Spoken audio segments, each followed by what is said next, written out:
कर्म योग in life में आप सभी का स्वागत है। और आज हम लोग भागवत गीता के चौथे अध्याय का दूसरे श्लोक की चर्चा करेंगे। इसमें देखते हैं कि भगवान क्या बता रहे हैं। हे परम तप अर्जुन, इस प्रकार परंपरा से प्राप्त इस योग को राजर्षियों ने जाना, किंतु उसके बाद वह योग बहुत काल से इस पृथ्वी लोक में लुप्त प्राय हो गया। तो इसमें भगवान जो है अर्जुन को बता रहे हैं कि ये परंपरा से प्राप्त योग है। यानी कि जैसे पिछले श्लोक में बताया कि भगवान ने इस ज्ञान को सूर्य को दिया था, सूर्य ने अपने पुत्र मनु को दिया था, अब मनु ने अपने पुत्र राजा इक्ष्वाकु को दिया था। इस प्रकार पीढ़ी दर पीढ़ी ज्ञान जो है चलता रहता है। लेकिन भगवान करे बहुत काल से ज्ञान जो है इस लोक में लुप्त हो गया था, गायब हो गया था।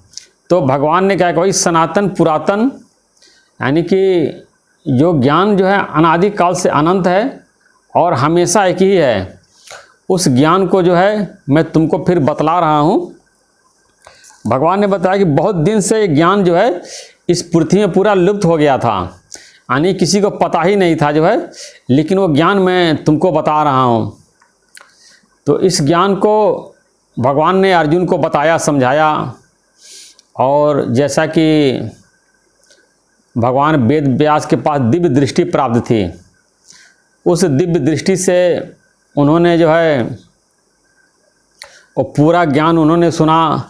और संजय के पास भी दिव्य दृष्टि थी, पूरी घटनाओं को देखा और देखने के बाद धृतराष्ट्र को बताया। और वेद व्यास ने जैसा कि अर्जुन को भगवान ने समझाया था, उसको जो है उन्होंने एक शास्त्र के रूप में जब उन्होंने महाभारत की रचना की, एक सिस्टमेटिक तरीके से लिख दिया। और ये 5000 साल पुरानी जो है ये ज्ञान है, ये आज भी नया है। हमारे गुरु या उनके गुरु ये अनादि काल से परंपरा चली आ रही है और सबने इस ज्ञान को अपने जीवन में अप्लाई किया और उनके सारे दुखों की निवृत्ति हो गई। जैसे कि महात्मा गांधी का ले लीजिए, उन्होंने इस पे जो है टीका लिखी है, या पूरे जीवन जो है उन्होंने भगवत गीता को अपने जीवन में अप्लाई किया, पूरा अध्ययन किया। और जो गीता का जीवन है, गीता का जो सिद्धांत है, उसको उन्होंने पूरे ज़िंदगी भर जिया और सबको ये शिक्षा दी। और जो भी उनके आसपास के लोग रहने वाले थे, जो उनके शिष्य थे, और जो उनके अनुयायी थे, और जो उनके फॉलोवर थे, सबको जो है वो गीता पढ़ने के लिए और उसको अपने जीवन में अप्लाई करने के लिए कहते थे। और जिन लोगों ने उसको पढ़ा, अप्लाई किया, तो उनको लगा कि नहीं, बिल्कुल जो बातें लिखी गई हैं बिल्कुल ये सत्य है। और इस पे जैसे कि अरविंद घोष का भी है टीका है, या स्वामी प्रभुपाद का है, कई बड़े बड़े ऋषि मुनि जो है सब लोगों ने इस गीता को पढ़ा और जीवन में अप्लाई किया और लगा कि ये बात बिल्कुल नई है, यानी कि ये चीज़ कभी पुरानी नहीं हो सकती है। जिन लोगों ने घर छोड़ दिया है, संन्यास ले लिया है और पूरा जीवन वेद शास्त्र का अध्ययन किया है, यानी कि जो बताया गया कि 18 पुराण है, 4 वेद है, इतने शास्त्र है, वेद पुराण है, सबका अध्ययन किया और सबको अपने जीवन में अप्लाई किया। उन लोगों का कहना है कि गीता जो है सबसे श्रेष्ठ है। यानी ये भागवत गीता जो है ये वेदांत का सबसे श्रेष्ठ ग्रंथ है और ये सबसे टॉप पर है। यानी कि इसको बोलते हैं सर्वशास्त्रमयी, यानी कि इसमें जो है सारे शास्त्रों का निचोड़ है।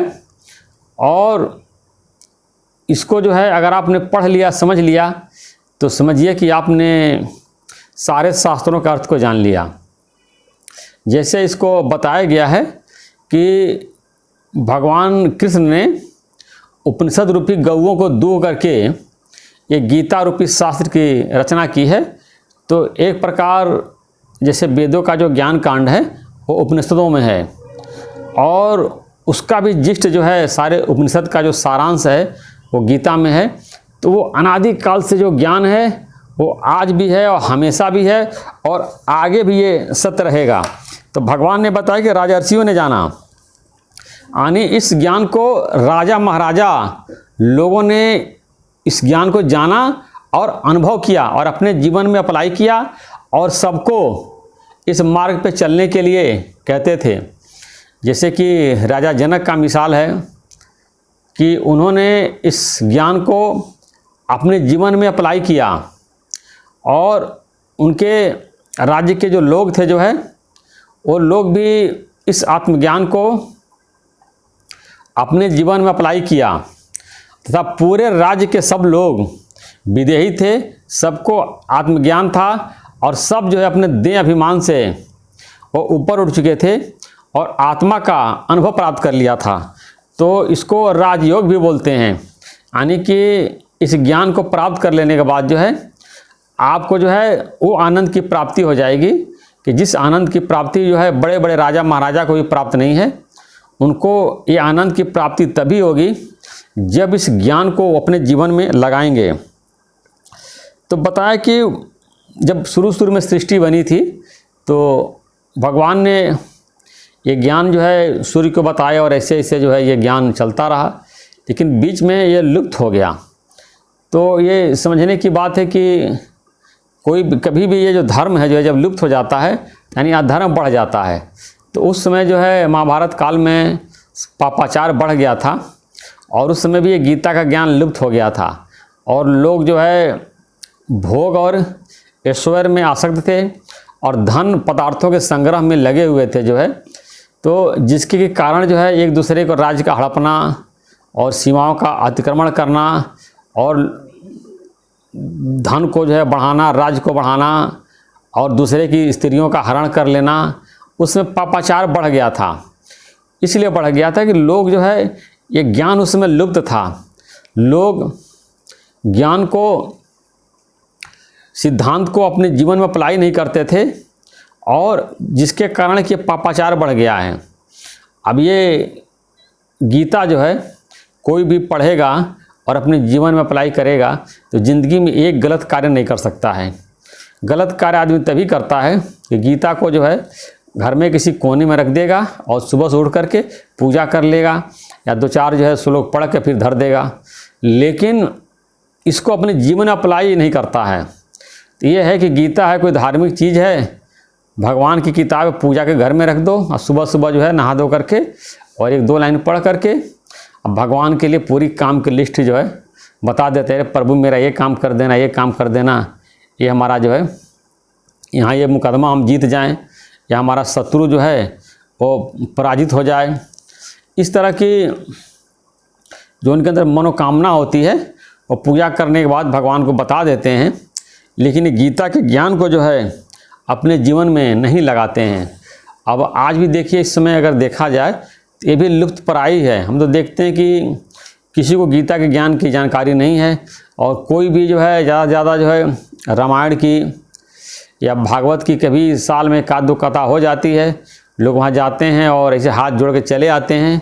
सुनने वाले बहुत थोड़े हैं, कथा कहानी सुन लिया और सुनने के बाद जीवन अप्लाई करने वाला तो कोई है, लाखों करोड़ों में कोई एक है जो ज्ञान को अपने जीवन में अप्लाई करता है।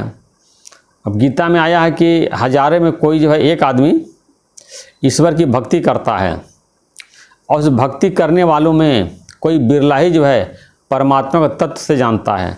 एक प्रकार का देखा जाए तो आज के युग में भी जो है ये ज्ञान लुप्त प्राय है, सबको ज्ञान नहीं है। अगर सब लोग ज्ञान को जो है ये पढ़ें और समझें और जीवन में अप्लाई करें तो ये मेरा दावा है कि ये धरती जिसको मृत्युलोक बोलते हैं ये स्वर्ग से भी सुंदर हो सकता है।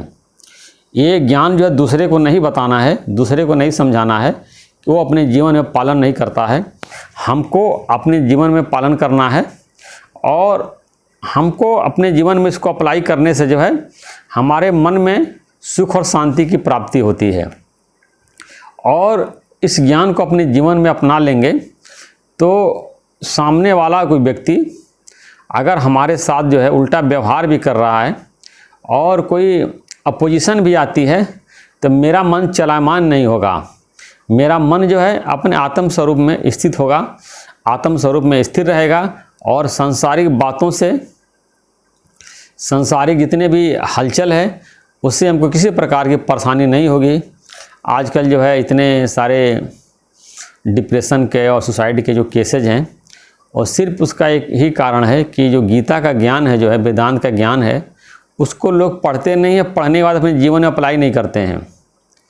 जितने भी आप कम से कम जैसे हिंदू धर्म को मानने वाले हैं या जिस धर्म को भी मानने वाले, तो क्यों लोग मानते हैं कि मैं इस धर्म को मानता हूँ या बौद्ध धर्म को मानता हूँ, किसी भी धर्म को मानता हूँ, लेकिन जो सिद्धांत उस धर्म में बताई गई है उस सिद्धांत को पढ़ते भी नहीं हैं। अब बाई द वे कहीं पढ़ लिया तो जीवन में अप्लाई नहीं करते हैं। तो अब धर्म का मतलब है कि धारण करना। आप जिस भी धर्म को मानने वाले हैं उस धर्म के मूलभूत सिद्धांतों को जब तक धारण नहीं करेंगे, जब तक उसको धारण नहीं करेंगे, तब तक आपको आनंद की प्राप्ति नहीं होगी। अब ऐसे कहते रहिए कि मैं हिंदू हूँ, मैं इस धर्म का हूँ, मैं इस धर्म का हूँ, तो उससे कोई भी फ़ायदा होने वाला नहीं है।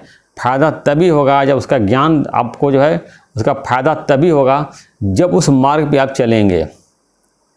जैसे एकदम समझाने की बात है, आप डॉक्टर के यहाँ जाते हैं और मान लीजिए शरीर में या घुटने में आपके दर्द है और वो दवाई बताता है और दवाई आप जो है पर्चा उसने लिख दिया और पढ़ लिया, लिया पर्चा धर दिया।